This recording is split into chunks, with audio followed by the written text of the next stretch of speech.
Did he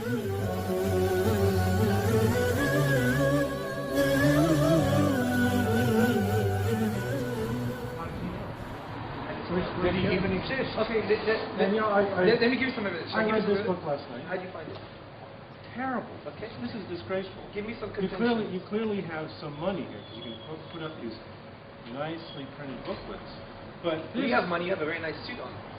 Well, yeah. So what I'm saying is you've got some money. You're investing money in this, and then you've got this crap.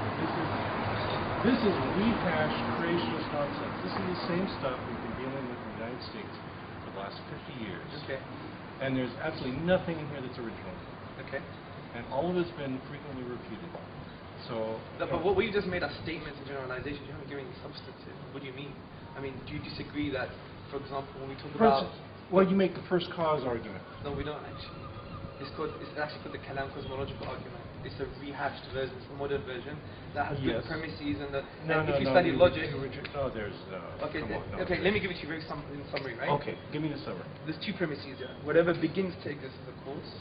The second premise is the universe began to exist. Okay, and we could substantiate that philosophically and using astrophysics. Then the conclusion, which makes it a sound and valid argument, is that then the universe has a cause. So if the universe began to exist, it has a cause. So let me just repeat that. Okay. One, whatever begins to exist has a cause. The universe began to exist, therefore the universe has a cause. It doesn't mean it's God though. But we use conceptual analysis. That's right. I'll point out two things there. Good. And one is that modern physics does not support your claims. Okay. You can have spontaneous things just popping into existence. They do all the time. Okay. Can I address that? And well, first, and let me make my other point, which is that, as you mentioned, pointing out that there was a cause does not imply a God. I agree. So why do we care? You didn't let me finish. Okay, now you're going to finish. Okay, good. So first thing, in terms of random quantum fluctuations and subatomic events that don't correspond to causality, well, that's a particular view amongst physicists, which is an indeterministic view. We don't have to hold that view. You know, the mathematics is there, but there could be different translations in the real world. So for instance, you could take a deterministic view, which is the David Bowie interpretation, for instance, right? And there's other physicists who are taking that view. So you can't just say it's all of physics. And I think that's a bit of a scientific outdated cliche. But then what you're doing is you're admitting that you're basically cherry picking the... No, we're not, because... Well, yes, you are. You just said that. No. let me tell you why. Because if you take a Kantian argument that causality is a priori, it's independent from experience. Because we only know that we can order our perceptions in the universe based upon the innate concept of causality. So to accept that there's no causality in the quantum fluctuations would be denying your own very perceptions in the first place. So we have good reasons to believe that there's causality here, and quantum fluctuations don't say much. And the other point I'm trying to make is when we know there's a cause for the universe, which you're happily assuming that there may be a cause, the problem is that now when you use conceptual analysis, you come to some starting conclusions. For example, we would argue that Occam's razor must be uncaused. We would argue that therefore it must be eternal. We would argue that it's immaterial and transcendent because it creates the material world. So from these perspectives, it's in line with the monotheistic view of God. I don't see that as a problem. I see that as a huge problem. Because what you've got is an anthropomorphic patriarchal God. No, we haven't said anything about anthropomorphism. That's a Christian narrative. This is the Islamic narrative too. No, in the Quran it says Laysa kamithli shay, which means God is transcendent. There is nothing like unto Him. And when we say Him, is no gender. So what? But do you see how some of your outdated cliches you can't apply them to the Quran? You've got a personal God who takes a personal interest in human beings. Okay, what's wrong with that? You have no evidence for this. Can I give you evidence for God having a will? An eternal being, bringing to existence a finite effect, must have chosen it to come to existence. Choice indicates a will, and a will indicates it can have a relationship with personal beings, you see. Where's the evidence? Yeah. Conceptually, so conceptual. Oh, conceptual. Okay. But you know what, I think everybody here can see what you're doing. Is it doctor or professor? Everybody here can see what you're doing. Professor Myers, you know why that's funny? Because you're assuming that you must have an empirical paradigm to everything that you say, verificationism. It's like logical positivism in the 1960s. It doesn't work anymore. I'll give you an example, because empiricism can't even prove logical truths like numbers. Numbers are conceptual. They're necessary truths. So we can't laugh that there's no physical evidence for numbers. Do you see the point? Do you understand the point here? I wonder if I can get in a few words. Yeah, sure, go for it. We'll see how far I get. I think everybody here can see exactly what you're doing. Yeah, that's fine. So what I do is mention something and you immediately interrupt and you give me this No, I just want long... to address it. That's I want to let him finish. Case proven. Go for it. And that you immediately interrupt and you throw out this long series of philosophical battleground, which is completely irrelevant to your premise. I don't care about this philosophy, okay? Philosophy is a useful tool for generating good questions, but then science is what answers them. Science does not meddle in proofs. So when you keep talking about proofs, you're just going right over my head. I don't care. Proofs don't matter. What matters is, do we have empirical evidence for anything that you're talking about? And we do not. And in fact, we have empirical evidence that defies these interpretations that you're throwing at us. Can I address that? Why? Sure. Thank you. First and foremost, don't you think it's an unhealthy way intellectually to always require empirical evidence to form conclusions about things? Because that would go back to logical positivism. It's very crude. Wouldn't you agree? No, I would not agree. Okay, why not? Because you need the empirical evidence in order to confirm your interpretations of the world. So what we do in science is that you make preliminary hypotheses, which of course are conceptual, sure, but then you rely on the fact that you have to generate empirical evidence about the world around you in order to test them. When you talk constantly about this conceptual stuff, this philosophical stuff, what you're doing is charging off without anything to ground your conclusions. Because I think there's a hidden assumption here that the only way you should ground conclusions are empirically. And I agree there's a value for empiricism. No, that's not true. But I would argue that there's some logical truths, for instance, that are necessary before you even have empiricism, do you see? This is why when there was the big rationalist debate, the rationalists were the empiricists, mathematics was the battleground, wasn't it? And this is why you have some empiricists are rationalists for mathematics, but when it comes to the world, the empiricists. That's how they reconciled it. There was a philosophical contradiction there. So it's a useful having this discussion, but I think there is that, I think, crude view of that empiricism is the only way formed to come to view with that. No. This isn't about absolutes. This is not about... not that I'm saying that there's only one true way to interpret the world. Sure. What this is saying that the one reliable method we have requires confirmation from empiricism. Okay. You have not demonstrated another reliable method, because there are lots of people who believe in different religious views. They are all sitting there making exactly the same kinds of arguments you do. The Christians make the very same arguments you do. Yes, they do, of course. Yes. Some Christians, not all. Most Some Muslims just have faith or just blindly believe it. But the point is that you are both using the same methods and you are arriving at completely different conclusions. Yeah, I agree. Can I tell you why I agree with you? Okay, go ahead. The reason I agree with you is because, see, we've got one aspect of the philosophical justification for the existence of a creator cause, whatever you call it. Now from that, then you have the concept of revelation, the concept of text that is claimed to be from the divine. Now, we would humbly argue that, the Quran, which is the book of the Muslims, we would say is a very intrusive text. It's an imposing text, right?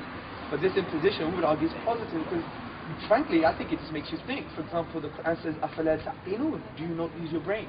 يَتَفَكَّرُونَ, for those who reflect, deep reflection. The Arabic word here means to really reflect about the implications of something. But the Quran goes further than this, which is quite weird from a religious book, from a secular perspective. It actually says, if you don't believe it's from the divine or from the supernatural, then challenge it. So what we would argue humbly is that there are no naturalistic explanations for certain statements in the Quran. For instance, some statements in the Quran that they mention geology and concept of isostasy, for instance. Concepts of that the mountains have like root-like structures, which we just found out recently. If you go to the book Earth by Dr. Frank Press, it concludes that. So how could a desert Arab who knew nothing about science, who was so primitive, that, for instance, they used to believe mountains to keep the sky out, would come to such conclusions? We would humbly argue philosophically, we exhaust naturalistic explanations, so it's a signpost to the transcendent. Do you appreciate that? No. I've read these same interpretations. Okay. In particular, the ones I'm really interested in, because I'm a developmental biologist, sure. Keith Moore's nonsense, total bullshit that he talks about. You disagree with Keith Moore? Why is that nonsense? Yes. Why is that nonsense? I've read those sections of the Quran. Do you disagree with the stages of embryology? The Quran, yes. the seventh? Yes, so yes, the Quran right. is babbling. It's throwing out these very sure. vague, fuzzy descriptions of the embryo looking like chewed flesh or whatever. Oh no, I'm not talking about that. I'm talking about That's what I'm talking about. I'm talking about specific stages of embryology. For example, the bones are formed first. That's what Dr. Keithmore was talking about. Yes. 7th week, and then the muscles are formed in the 8th week. We have a series of very well described, very thoroughly analyzed steps in the development of the embryo. Right. And if you go to any embryology text, they will lay them out for you. Right. You cannot substitute the Quran for that. When you look at what the Quran says about it, it is vague, it is ambiguous. Sure. It's the kind of stuff that a desert nomad might guess about what's going on. I mean, I would disagree. I mean, wouldn't be able to guess the formation of the bones in the 7th week straight after. The word is summa in Arabic, straight after. Immediately. So wouldn't we do scratch the surface rather than have a superficial understanding? But again, I think we'll get it better, right? This is again something where the Quran is basically stealing from Greek embryology. Galen, yeah. Well, I'm talking specifically about Aristotle, who's made these other Well, Aristotle's embryology, if you study it, I mean, I'm sure you've studied it. Yes. He believed that fetus is formed by the mixture of menstrual blood and semen. Correct. Well, Quran doesn't make any statement like that. And on top of it, even if we go further to Galen had many stages of embryology, and the Quran doesn't have any of those things. My point is that there's very little about embryology in the Quran.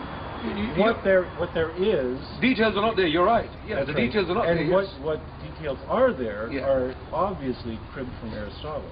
No, not at all.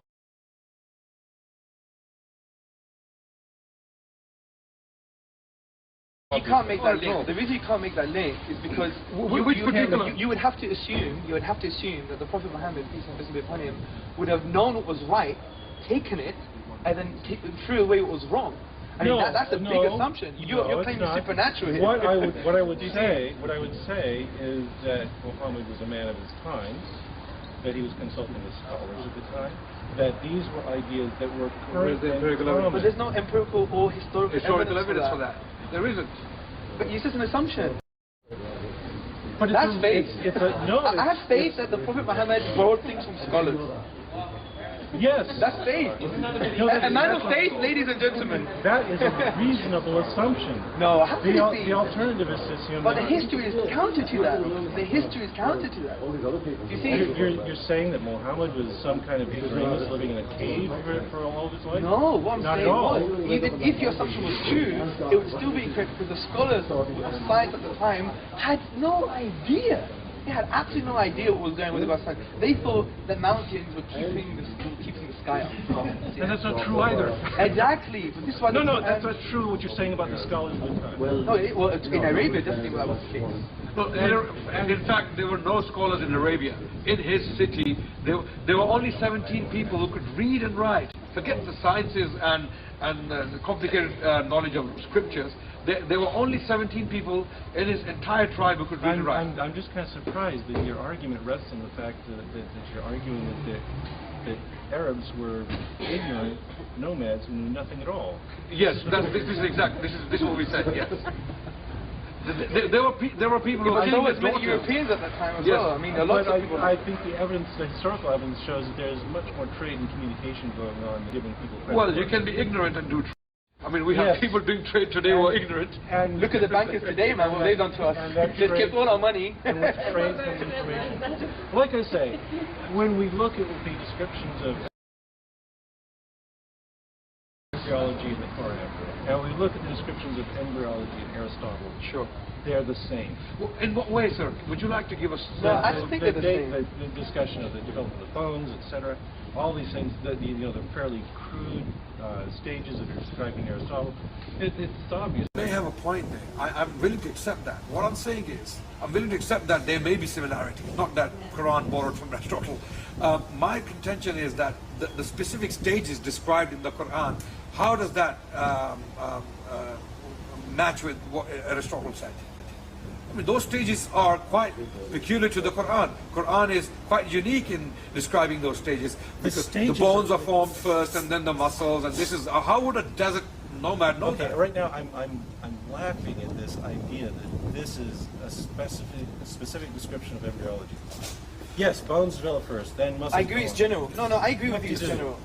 This is something that you can infer just by rational thought about embryology. you can also just determine this by looking at fetuses from different animals. You can look By at desecration. Yes. Why don't we get something more specific? I talked about geology, right? And how could it fathom? How could anyone illiterate, where the science was counter to that time, right? How could you? This is something counter to say that mountains have roots is. And they have a function that we What they understand do, that again. is in line with isostasy according to geologists today. That to me is quite phenomenal. But once again, you've equated these really crude, primitive guesses that you find in the Quran with the specific details of science. Okay, let me tell you why they're not crude. The reason not crude is that the Quranic science, and this would be good for everyone to listen, is that we have the Quran is probably the only religious book that gives you the tools to interpret it, right? So what the Quran says is you take general principles in the Quran, general values or general statements, and you refer them to specific ones related to the same topic. So in normal literature and linguistics, it's called inter and intratextuality, okay? So when we take general statements, we can make them specific with the Arabic language used in the Quran itself. So it's not crude from that perspective, and we have a scope of interpretation. The classical Arabic dictionaries were preserved, and we have a scope of meaning. So when we have the scope of meaning, we know that these things are quite specific. Significantly, even when the Quran says that the universe is expanding, for example, there's the word here, expanding, which actually means expanding in the past or expanding in the future. There is a scope of interpretation, do you see? So the interesting thing is, we should maybe... It's not interesting. You're really boring. This is the same... Is that an atheist cop-out, maybe? No, this is the same story we get from Jewish scholars, from Christian scholars. They do exactly the same thing. Well, I'm not Jewish or Christian, I'm Muslim, and we're talking about specific issues. It's standard religious analysis. Yeah, but Professor Myers, wouldn't you think it would be highly arrogant of me if I said to you, what you're saying is typical atheists, what they say, they change the subject, they go to history and they say that you're the same as the Jews, you're the same as the Christians, and throw all these outdated cliches. Would you appreciate me doing that? Go ahead. But I wouldn't. Do you know why? Do you know why I wouldn't do that? Because I really want to engage with you. I really want to engage with you, that's why. But no, you do not. Yes, I do. You want to parrot dogma at me and have me No, accept it. I'm actually accepting a lot of your assumptions and premises. I don't have a problem with that. Well, you did also try to assert and project faith onto him. Yes. And Well, he not, said it was an assumption, that's why. Okay, And- you can make an assumption based on evidence. Faith But he is said an he had no assertion based on no evidence. No, well, we've been Oh, talking wait, quite no, I do evidentially have here. evidence. Okay, That's what I'm go. telling you. That when, for instance, when Yeah. we look at Aristotle's words, when we look at the description of the Quran, we see a correspondence. Well, you That is haven't shown evidence. us any correspondence. Yeah, that's the point. That's the You haven't statement. shown us. This is a statement. Aristotle is like the Quran. How? We're still asking. I'm like Einstein, everyone. Aristotle also described the emergence of bones and muscle Right. in sequence. Right. Okay. And it's like the Quran. And it's like the Quran, which Well, is does Aristotle say the bones come first and then the flesh and the muscles? Does he say that? Are you sure? Anybody that works I'll let you think about this. well. Anyone if that works you, with are my you? son Are would you? be Is able that to what? figure that I'm not saying it. Can you Is are that you what, sure? is that what the Quran specifically says? Absolutely. This is exactly what the Quran says. Then Chapter we're done 23. because you just demonstrated the Quran is wrong. Yeah, but How? Professor Myers. Because How is it that's not what happens in the Well, book. this is what the embryologists are telling us. The This is embryo- exactly no, what the they're not. embryologists are telling us. No, they're not. Okay. Embryologists. Let me tell you what Keith Moore said. I mean, you can disagree with him. He doesn't like people. I don't know why you don't. What he said on the page number 364A of his book, The Human Embryo, that in the 7th week the bones are formed, and immediately after that the flesh is formed, and the bones is are clothed with nonsense. flesh. Keith Moore is wrong. He's an embryologist. This is his field. It's my field too. I know he's wrong. You're an embryologist. That yes.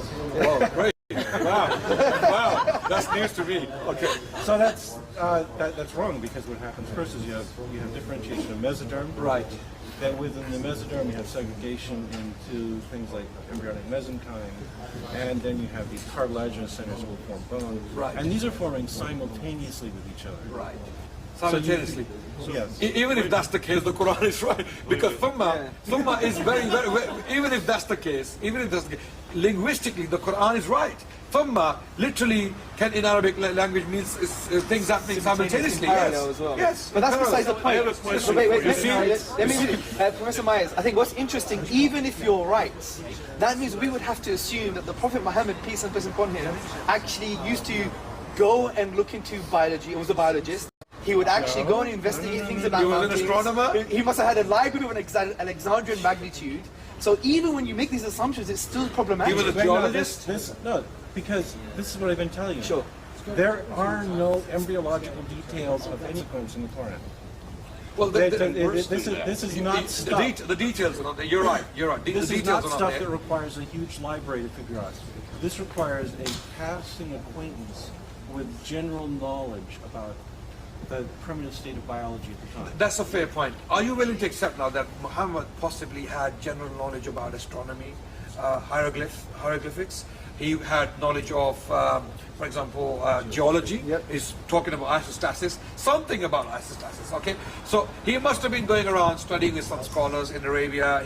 He wasn't a shepherd. He was a very literate man. The he intellectual was of the time. teaching in a university. He was an intellect, and all those people who believed in it at the time, there must have been blind bunch of bigots, and they just followed him just for the sake of it, just to have a drink. No, I've been saying quite the opposite. I'm saying that he's a man of his times, that he was part of a culture, Right. that the Arabs of that time were not quite as primitive and dogmatic and ignorant as you seem Well, to it depends what books you're reading, sir, because this is my... I'm saying they had... I'm a historian from the University of London, and I'll refer you to the books of Irfan Shahid, who's an authority in this field, pre-Islamic Arabia, and he states that Arabs at the time were a primitive society, Yes. and now you're saying yes.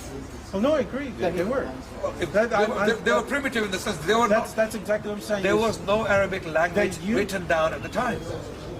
On the one hand, you are complaining that there was this detailed, wonderful science Sure, in the sure. Quran Yes. that he could only have learned from, revelation. Sure. And I'm saying that no, that what we find in the Quran is an extremely primitive science. There was nothing more than the common man could have learned from, general interactions with learning society at the time. Like mountain roots as well. How would they even know that? It was not even knowledge at that time. Mountain roots. What do you do again? It's all it's saying is that you've got this mountain that's going up here, and there's a lot of depth beneath it. And then they would understand the function of that as well. The function. It is. Yes, the function of the Quran is It is, it's to absolutely. anchor the crust and things, and that's not the case. That's again wrong It's not geology. to anchor the crust at all. What is it for? It's actually to, from my knowledge, it's actually to, like Archimedes' fulcrum point. Actually, that's what isostasis comes from. It's like another term to discuss the Archimedes' fulcrum point, and that's what it's there for. I That think was the really discussion sad there. thing here is you're missing the enormous picture to focus on the pixel. Yes. Right. Okay? The enormous picture is that you have something that only communicates with the least credible possible proponent. And he wants you to believe impossible nonsense for no reason. And only if you believe impossible nonsense for no reason will you be saved. And you will get unimaginable rewards if you believe whatever the priests are selling, and you will suffer a fate worse than death if you don't buy into their nonsense. That's not true. That's quite a sexy way of looking at it, I think. A sexy way to look at it. Yeah. I mean, well, There's a language barrier here. You're all about the sexy way of it. no, you sexed it up slightly, right? Because actually, Professor, right? Yes. Yeah, But Professor Myers. What I discussed with Professor Myers was like actually the Quran is quite opposite to that. It's not a text that says believe just because I say so. Okay, then- It actually tells you to, for example, أَفَلَا تَعْقِلُونَ. In Arabic it says, do you not use your mind, your intellect? So Then let me it's telling clarify. you and trying to evoke thinking. You see? I just want to make sure we don't have a language barrier. So when I said that you are punished for not believing, you're saying that I'm wrong. That in your religion you are not punished simply for not believing. No, you're right, but it's bigger than that. It's an It's existential bigger than question. so I was right. No, Okay. well- What else am I wrong about? Well, I think the way we connect with each other is not by just having yes or no answers, but having a conversation, right? So Are you? it's an existential question. For example, see, Hold on just a second. Can we hold for a moment about the creator of the entire universe? Yeah. Doesn't give a rat's ass whether you do anything good or bad in your life. All that matters, the sole criteria, is that you are gullible enough to follow the story of the least credible illiterate proponent you can follow. That's the sole criteria, and that's all. No, that's not true. Okay, There's if two that's things. not it, Can I then an explain it to you? unbeliever could be saved. An unbeliever would not go to Yeah, hell. that's true. If all unbelievers go to hell, then the sole criteria is gullibility. Let me give you an example. First and foremost, what we say is that the Quran says we do not punish anyone until they have given the message. And there is another concept in the Quran called Dalil Burhan, which means conclusive evidence, evidence that you require to be conclusive. Now the second thing is, because the message is good for you, that's why. And we've seen that in history. So no, Thank you. well, maybe, no, there's another point. Let's not get stampeded. One second. No stampedes, okay? The other point is an existential question, because we believe in Islam of this philosophical principle called the fitra. Fitra means the innate disposition. And we believe that human beings have been created with the innate disposition to acknowledge oneness. Okay, it's a spiritual concept, the oneness of God.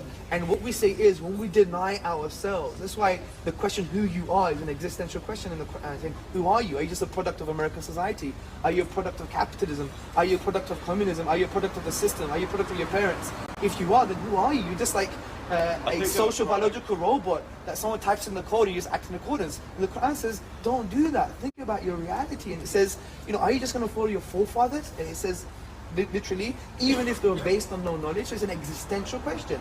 And from that we say, if you don't know who you are, then you're just rejecting yourself. And God says in the Quran that to deny God, or to reject God from that innate disposition perspective, is like denying your own self. Okay. So the point I'm trying to say is it is an existential question, and that's why it's useful to always have this kind of good discussions all the time. Okay. Now, my primary interest is in phylogenetic. So when I go to deny myself, I would have to deny that I am an evolved ape. That's what I am. That's what we all are. Okay. The Quran, so far as I know, in denying evolution, denies itself. And you are telling me that what I have to instead adopt... It doesn't deny all principles. The Quran doesn't talk about evolution. Regardless. What you're telling me, it talks about Adam and Eve and all of this, and the great flood that we know didn't happen and all of that. But apart from all that, you're asking me to accept this uber-galactic super being. Well, the Quran doesn't talk about the great flood either. Okay. Okay. Just to clarify, the important point is you're asking me to accept this uber-galactic super being, of which we have no evidence at all, from a system of religion which has, so far, only produced failure in every predictable sense. And you want me to believe that this thing will punish me simply for not believing, and it wants me to believe the least credible people and the most improbable stories, and I'll be punished if I don't. How is that not a criteria of gullibility? Well, there's two assumptions here. First and foremost, there's this galactic being that doesn't exist. I would deny that. I think there's very good reasons to believe that divine exists. I could articulate them for you. I would love to see you can read this book. You'll discover it's bullshit. All the way through. Professor Myers, because we really want to listen to Miriam Namazi because she has outdated clues about the Sharia, right? Especially when she talks about rape using 4 witnesses. That's nowhere in the Sharia. That's not at all. Testimony is the enough. booklet, I just read a booklet. It's a joke. It's but a anyway, joke. we'll listen to that. The thing is, if we pay for you to come down to London, would you have an intellectual dialogue with us with a non-Muslim coordinator? An intellectual dialogue with you about what? Or what we've been just doing so far? Would you do that? I'll be around. You might I'll be tell you able what, to... Yeah. I'll give you a forum. Cool. Okay? We'll book you on the Magic Sandwich Show. What is that? Magic Sandwich Show. We'll What have do you you on the think of Magic that? Sandwich. Is that a real show? Yeah, it's a real show. Can I get a sandwich? And if you do, it'll cure you of cancer. Only if it's halal meat, right? Certainly. So anyway, good to see you, Professor. Thank you so very much. Thank you so much for your time. Pleasure. Thank you so much. Thank you.